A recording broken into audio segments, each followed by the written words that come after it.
Hey guys, and welcome to a showdown between two legendary combatants. On the left-hand side, leading the forces of the High Elves, we have Poison Ducky, and on the right, his opponent shall be the Mad Sailor and his Greenskin forces. Should be a really fun game. We've got some pretty standard meta units and some ones that you wouldn't normally see in the multiplayer scene. So I'm very excited here to hop into Rakto Ridge and get to grips with the builds. And let's see what Poison Ducky has brought for us today.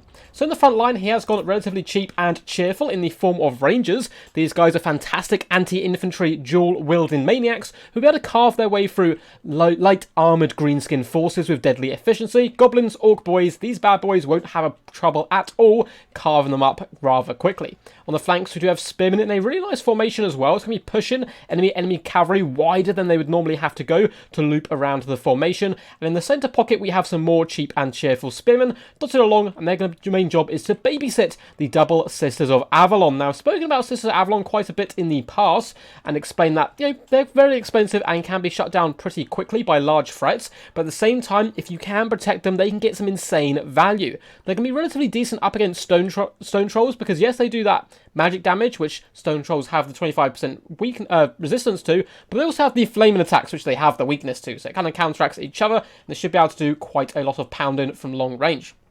In the back to help support them, we do have a unit of Silver Helms as well with shields, and up in the skies we have the madman himself, Elfarian the Grim, and this is going to be his sub-faction, which has pretty damn cool colour scheme all round. We have the Fang Sword of Elfarian, which does give him some lovely physical resistance and armor-piercing weapon damage, Hand of Glory as well as Apotheosis, and of course we are going to be seeing the Shield of Safari here, a very nice Law of Attribute ability that can come in towards us. He looks happy enough, not as grim as they say perhaps. We do have two units of light chariots as well, the Tyrannoc chariots. Probably going to butcher their name slightly because you never see them. It's very rare to see these guys in action. Now, they do have anti-infantry as well as Reaver bows. They do magic damage, which will be a bit of a problem up against those pesky trolls, but their main job is going to be to reave into the back line, shut down that Greenskin arrow core, which is quite often picked by the forces of the Greenskins. But unfortunately for the High Elves, it is a trap. Instead, there is going to be a ton of skirmish cavalry. We have Morgrub's mangy marauders who are supported here in the forest by the Death Creepers, as well as a ton of forest goblin spider rider archers lurking in the undergrowth of the trees, looking to flank and harass the enemy formation. In the main battle line, we have the cheapest and most cheerful of all the lads in the realm, Goblins. These guys can be chucking their bodies on the line, not doing much damage, but there's a huge number of them, so hopefully they can swarm the High Elf forces and find little darts and holes in the line to break into that back line on top of those juicy archers. We do have a giant River Troll Hag here, who is going to be coming with Spirit Leech as well as the very underrated aspect of the Dread Knight, Power Stone and Miver here to slow the speed and charge speed of the enemy unit. We do have the Regiment of Renowned to 8 Peak Loons in the central pocket, one of the best Regiment Renowned units in the entire game. Leading the forces, we have Skarsnik himself, going to be rolling dirty, of course, as always, with his little squig buddy here, and he's coming in with Spite of the Bad Moon. Gives a lovely bonus versus large base weapon damage and armor-piercing weapon damage boost in an area of effect. Very powerful, but no fermented fungi here by Skarsnik, which is rather rare to see. And as is tradition at the moment with Greenskins, we have a bucket ton of Stone Trolls, 4 units to be precise, here in the back. Of course, coming in with that missile and magic resistance, but the weakness to fire as well will neuter them a little bit here up against the Sisters of Avalon. We have a Black Orc Big Boss leading the charge with them. He does have some lovely abilities like Rabble Rouse, giving that immune to psychology, keeping the trolls in the fight a little while longer. So without further ado, let's hop in here and have a little look at the battle. So these pesky Forest Goblin Spider Rider archers have emerged from the trees and putting quite a huge amount of pressure onto the chariots, who have had to wheel away over onto this right hand side, but a counter skirmishing as well, rather effectively, trading pretty good up against the Forest Goblin Spider Rider archers so far.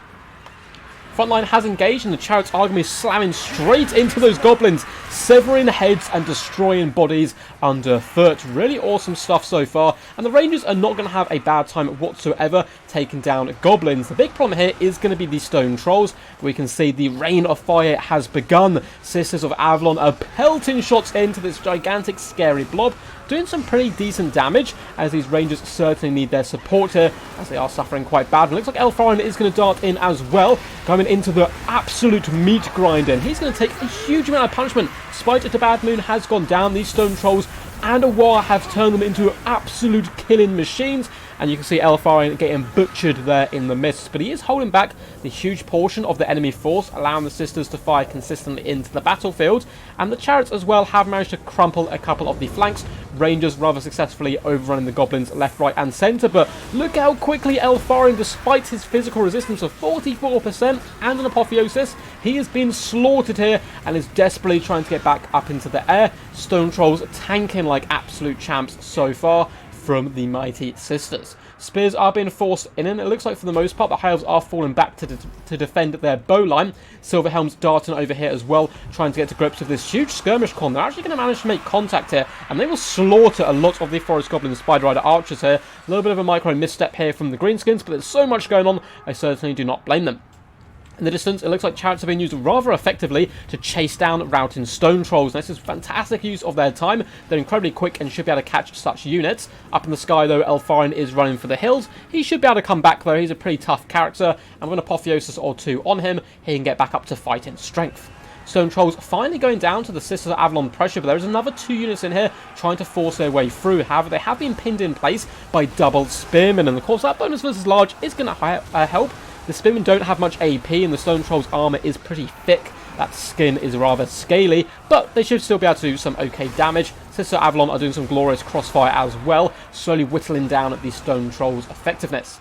Spearmen and Silverhelms are constantly pushing back this skirmish corps, trying to keep it off the 2 targets they're trying to protect the most, which of course is the Sisters of Avalon in this predicament, as they are the only thing keeping back this mass of Stone Trolls, doing huge damage. They've managed to break 1 unit, and the second one is wavering. If the Chariots are nearby, they should definitely float over here, and it looks like that's just what Poison Ducky is going to be doing. Fantastic micromanagement from him, as always.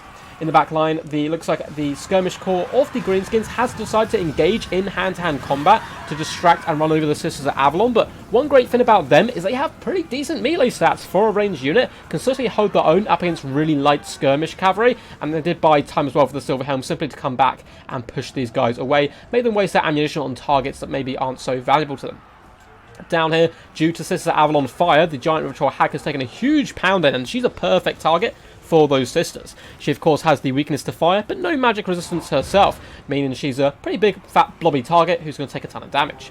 There are Rangers dotted all around the battlefield, and once more the Chariots are going to be chasing down routing troops. However, the Stone Trolls have rallied, and this is a disastrous situation for the Chariots, but the Stone Trolls decide, you know what, you're not even worth our time. We're simply going to walk past you and start to engage with these Rangers instead, which is probably a mistake because these Chariots could be a big pain in the late game. However, 3 units of Stone Trolls have now rallied, forcing Elfarion to fly out and deal with this situation personally in hand-to-hand combat.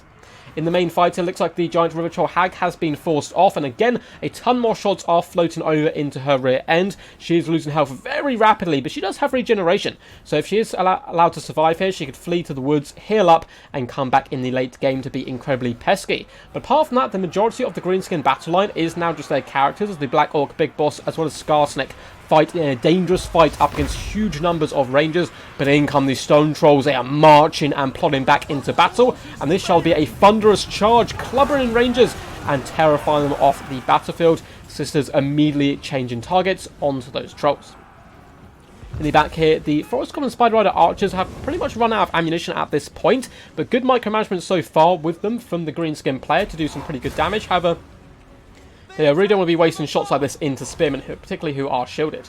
Looks like Elfarion is hit here by a slow by the Giant River Troll Hag, so he's going to do an incredibly slow motion descent here onto the ground and attempt to catch that River Troll Hag, but she's going to be able to make a daring escape so far, and it would have been a bad idea, I think, for Elfarion to commit there with so many skirmish cav available on the field. Nice little duking back and forth by Elfarion, and he's even going to pop the Fang Sword there whilst not in combat, just to give him that physical resistance. He's taking incredibly little amounts of damage here and wasting huge amounts of ammunition, so brilliant play here by Elfarion. The Stone Trolls are being forced off once more, with the Chariots in hot pursuit, running over goblins as they go. Up to 89 kills now. This is pretty impressive stuff. I'll have to check their value at the end of the game and then compare it to their gold cost. But yeah, good play here, using the very fast unit to push away the Trolls on that flank. Now, one big problem for the High Elves here, the bounce power is still dead even after 6 minutes in. High Elves tend to fare pretty poorly in the end game because martial prowess comes into effect, and once that is dissipates, their units tend to struggle quite a bit more. But also, the Sisters of Avalon are out of ammunition. Just one volley left on this left unit, although it looks like it is going to be enough here to force off the Stone Trolls and make them rout. They are running for their lives at this moment. And once again, more Chariots in hot pursuit, as you'd expect. That's kind of the MO of the game so far. The Spears here are rallying. They can perhaps be used to push off Morgrub's mangy Marauders, or just annoy and harass this Skirmish Corps, as this other unit of Spearmen is going to be doing. Elfarion is relatively healthy at this point, down to just above half health at the end kind of phase of the game. Certainly isn't too bad. Chariots are getting a heal with the Apotheosis. There is only 2 models left here, but they've still got plenty of healing room to make. And again, Force on Stone Trolls is going to be amazing. Elfarion probably just wants to float over here and start cycle charging Skarsnik as much as possible. Yes, he has a bonus versus large, but he's still a goblin at the end of the day and can be rather squishy. Sisters of Avalon are coming into glorious hand-to-hand combat to show the world they are not only deadly with the bow, but very deadly with the sword as well. Though you can see they're struggling a little bit up against such a mighty combatant as Skarsnik, as well as the Black Orc Big Boss here. Sisters of Avalon and Spearmen are slowly coming around this right-hand side, and getting a nice surround on these characters would perhaps allow the High Elves to break their leadership and mop them up for good. Spearmen being used consistently to force away the Skirmish Corps at every opportunity, absorbing that damage on their mighty Elvish shields. Hidden in the trees here, it looks like the Chariot is going to be breaking this unit of Stone Trolls off the battlefield, and this is a disaster for the Greenskin forces. There is still 9 models left here. There's plenty of room for regeneration at this point.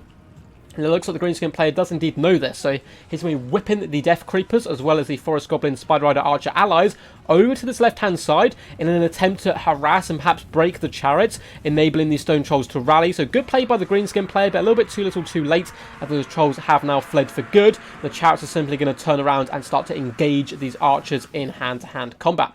Elfarion floating back over to the main fight, not too much which can take him down, apart from Skarsnik and perhaps a Spite of the Bad Moon, allowing the Black Orc Big Boss to deal the damage. It looks like the High Elves playing this very patiently, not pushing in too many units in one go yet, allowing them to rest up on the sides, and as you can see, these guys are eager and fresh. We have more Spearmen rallying to the cause, so it looks like he's just gathering his forces, waiting for the final strike. Elfarion may decide to go for an Alpha Strike here, and it looks like the Spearmen are going to get hit from behind though. Forest Goblin, Spider Rider, Archers catch the Spearmen unaware, and are going to be darting on top of them. Of course, we do have a big buff of some sorts coming down here, or debuff. It looks like some spell is going off, but Skarsnik, it probably isn't going to live to see it, as he is smacked here by Elfarion. Fang Sword has been popped, Hand of Glory as well, turning him to an absolute world beater, and he just deletes the hero core of the Greenskin. Skarsnik's body is cold in the dirt, and seeing this in action, the Black Orc Big Boss is going to run in terror, and as you can see, the Sisters are jumping in joy at such a victory. Very well played to both of these true champions. Pyrrhic victory for sure. It was incredibly close all the way up into the end there. Very well played to Poison Ducky as well as Mad Sailor. Now, before we get into breaking down the armies, a quick little note, Poison Ducky is indeed a YouTuber as well. You can find his channel by typing in his name, Poison Ducky. He does do Total War Warhammer content. I think he's been a bit kind of on a hiatus, I suppose, at uploading content for now, but I'm sure he will be returning soon, so definitely feel to go over there, check him out, and subscribe if you enjoy that glorious content of his. By the way, really awesome stuff. Hope you guys enjoyed. If you did, feel free to give the video a big old thumbs up and subscribe for more Total War Warhammer content. We do drop a video, at least one a day, and do a couple of streams a week as well. And if you want to get involved in the multiplayer community, events I hold, or just keep up to date with YouTube and get to know a load of cool people, feel free to join my Discord. There's a link in the description down below, and if you want to support the channel in any other way, I do have links to Patreon down there as well.